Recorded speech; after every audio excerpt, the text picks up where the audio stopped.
नमस्कार, मैं सीमा। मैं आपको बताने जा रही हूँ कोलकाता रेप मर्डर केस।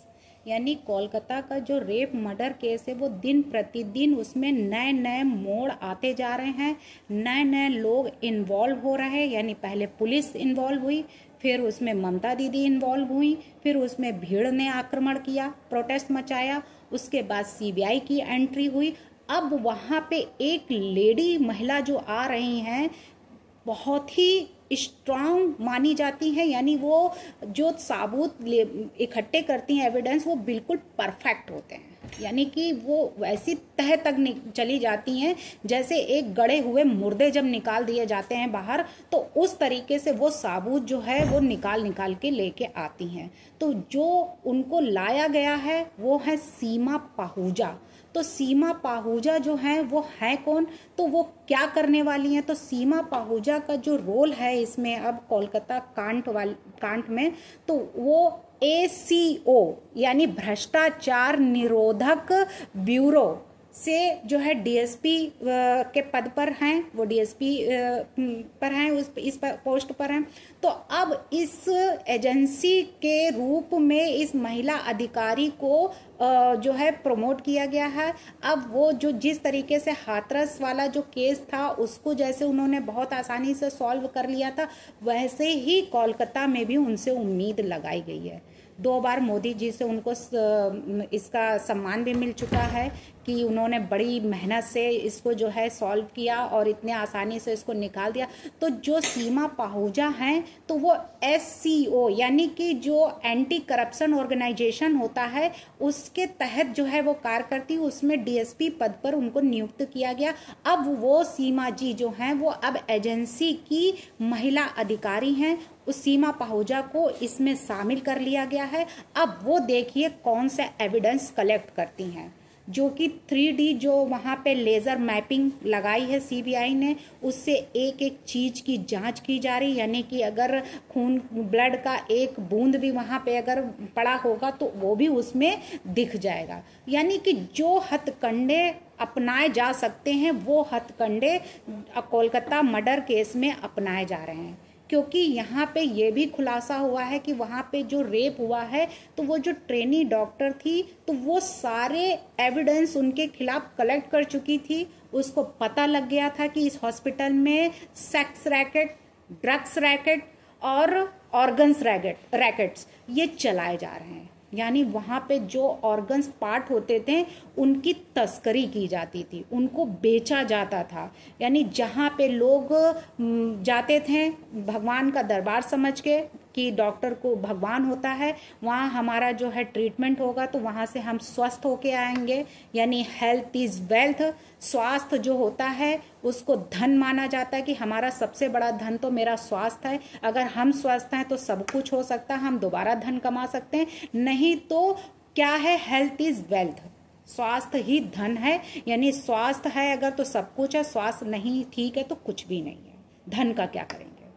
तो वही है कि वहाँ पे वही धन को यानी उनकी जो बॉडी पार्ट्स होते थे उन बॉडी पार्ट्स की तस्करी की जाती थी। इसका पता उस ट्रेनी डॉक्टर को पता लग गया था, जिससे उस ट्रेनी डॉक्टर का पहले रेप, उसके बाद मर्डर। उसमें जो पाए गए दोषी संदीप घोष प्लस उसमें जो संजय रॉय हैं, उसका साइकोलॉजिस्ट डॉक्टर जो थे साइको के, वो उन्होंने उसका चेकअप किया। उसका जो है 5 घंटे 5 डॉक्टरों की प्रेजेंट में उसका चेकअप हुआ। CBI वहाँ पे मौजूद थी, जिसमें उनका संजय राय का दिमाग जो है उसको समझने के लिए कि इसका दिमाग जो है वो काम कर रहा है, क्योंकि वो 4 मैरिज पहले ही कर चुका था। कभी वो कोई कपड़े पहनता था तो पुलिस के भी कपड़े पहनता, गाड़ी में भी पुलिस का लिखा हुआ था नाम। तो उसकी मंशा क्या थी, उसके दिमाग में क्या चल रहा था, उसको दिमाग को पढ़ने के लिए उसका साइकोलॉजिस्ट टेस्ट कराया, जो कि हमारे यहाँ जो IPC है, जैसा भी हमने पहली वीडियो में बताया था कि सेक्शन 84 में जो अनसाउंड माइंड की डेफिनेशन दी गई कि अनसाउंड माइंड कौन होता है, उसमें 4 पार्टों में उसको डिवाइड किया गया था। Idiot, lunatic, compose bye illness और ड्रंक। यानी कि ड्रंक पीने के बाद वो अपना आपा खो बैठता है। तो ऐसे ऐसे करके यानी अनसाउंड माइंड होता कौन है, लीगल इंसेंटी क्या है, मेडिकल इंसेंटी, उससे प्रूफ हो जाता है कि ये किस टाइप का पागल है। तो वहाँ पे ये हुआ कि अब साइकोलॉजिस्ट जो साइको डॉक्टर थे उसकी साइकोलॉजिस्ट टेस्ट जो हुआ उससे भी कुछ बातें बाहर निकल के आई संजय जी ने। वहीं पे संदीप घोष जो था वो इसका मास्टरमाइंड था, यानी कि एक जगह वो जॉब अगर कर रहा था, वहाँ पे प्रिंसिपल था उस हॉस्पिटल आरजी कर हॉस्पिटल में, तो वहाँ से उसने रेप के बाद ही क्यों इस्तीफा दिया और अपना रेजिग्नेशन देने के बाद दूसरी जगह उसको तुरंत जॉब भी मिल गई, यानी दूसरी जगह वो प्रिंसिपल बन गया।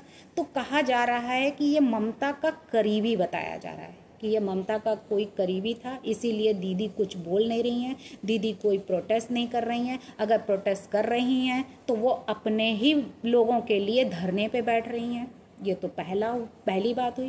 पहला ऐसा कोई मंत्री होगा जो पहली बार अपने ही ऐसे ही केस में पहली बार वो अपने ही देश में प्रॉब्लम सॉल्व ना करके धरने पे बैठ जाता हो। तो ऐसे ऐसे वहाँ पे न्यू जो है वो कांड हो रहे हैं नया। वहीं पे हाई कोर्ट के जो कोर्ट थी, कोलकाता की कोर्ट, वो कह रहे हैं कि 2 मिनट का जो सुख होता है, यंग जो गर्ल होती है वो 2 मिनट का सुख जो है वो ना वो करके उससे बचें, यानी कि 2 मिनट का जो सुख है उससे बचें, ये सुख जो है उसको इग्नोर कर दें, यानी 2 मिनट का सुख उनको बर्बाद कर देता है। तो इस सुख को पाने के लिए ऐसा कुछ ना करें कि हम किसी के साथ में हम उसको अगर फ्रेंड बनाते या कुछ है तो वो 2 मिनट का जो सुख है उससे अपनी जो है उससे दूर रहें, उससे बचें। तो ये 2 मिनट का सुख जो है उसकी बात कर रहे हैं। तो ऐसे वहाँ पे ऐसी बातें निकल के आ रही हैं कि लोग उस समस्या को किस तरीके से हल कर पाए। यानी कहते नहीं है जिंदगी हर कदम एक नई मोड़ है, तो वाकई में जिंदगी हर कदम एक नई मोड़ वाकई में बन गई है। यानी हर लड़की को, हर माँ बाप को अपने बच्चियों के लिए मतलब फूक कर कदम रखने की सलाह अब देंगे। पढ़ाई से ज़्यादा उनको अपनी सिक्योरिटी की परवाह होगी, अपने बच्चियों की, अपने लड़कियों की ज़िंदगी की परवाह होगी। अभी तक तो ये होता था कि दहेज प्रथा हो रही है, अभी तक ये होता था लड़की की शादी हो जाएगी, पता नहीं कैसा घर मिलेगा, कैसा वार मिलेगा। अब तो स्कूल भी नहीं सेफ है और ना ही हॉस्पिटल सेफ है और ना ही जो है उसका ससुराल सेफ है और ना ही उसका जो है कहीं जॉब करने जाती है वो वही सेफ है। तो लड़कियों को अपनी कहाँ माँ बाप भेजें,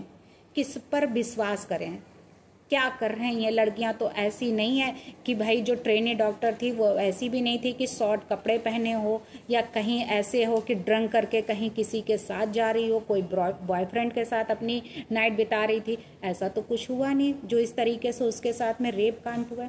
तो वहाँ पे ऐसा कुछ हुआ कि लड़की के साथ में इतनी दर्दनाक हादसा जो हुआ है, इस हादसे में आखिर संदीप घोष, संजय रॉय ने ऐसा क्यों किया, उसकी जांच के लिए सीबीआई पूरी तरीके से अपने मकसद को प्राप्त करने के लिए वहाँ पे अब सीमा पाहुजा को भेजा गया है, बैठाया गया कि हर तरीके से को जो भी हथकंडे हमें अपनाने पड़ेंगे वो हथकंडे हम अपनाएंगे, लेकिन हम साबुत जो है एविडेंस ढूंढ कर ही रहेंगे, हम दोषियों को सजा दिलाकर ही रहेंगे।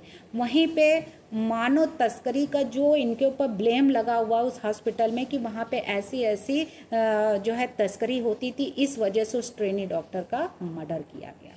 तो वाकई में ऐसा है।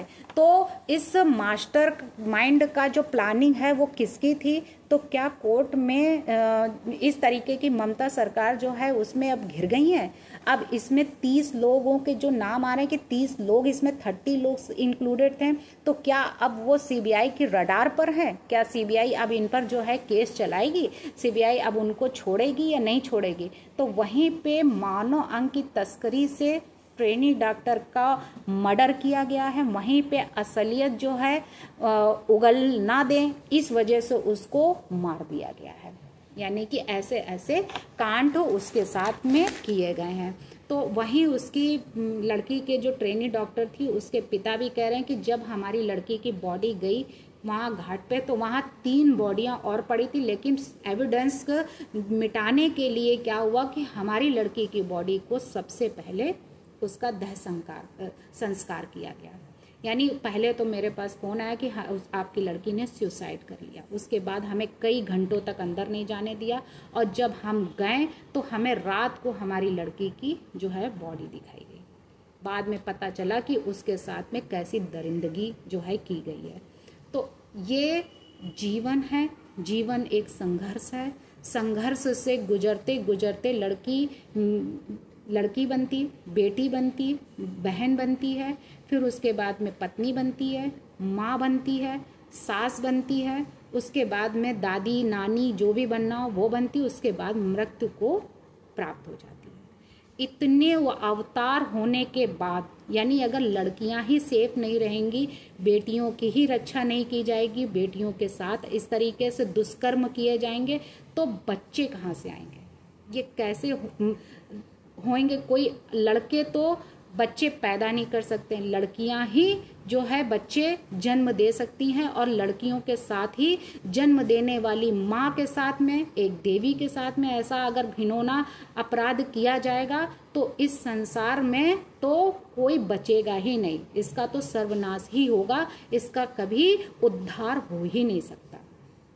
तो इसलिए अभी भी समझ जाइए, जो गलतियां की हैं उसका पश्चाताप कीजिए, और सारी जो कबूलनामे हैं, जो भी आपने गलतियां की हैं उसको आप एक्सेप्ट कीजिए, और घुमा घुमा के बातें करना बंद कर दीजिए। चाहे वो टीएमसी का नेता हो, चाहे वो दीदी हो, या फिर संदीप घोष हो, या संजय रॉय हों, सभी को अपना अपराध जो है उसे एक्सेप्ट कर लेना चाहिए। और सीबीआई के जितना ही इसमें गोल गोल घुमाओगे उतना ही फंसते जाओगे, उतनी ही कड़ी से कड़ी आपको सजा भी दी जाएगी, अगर खुलासा हो गया तो।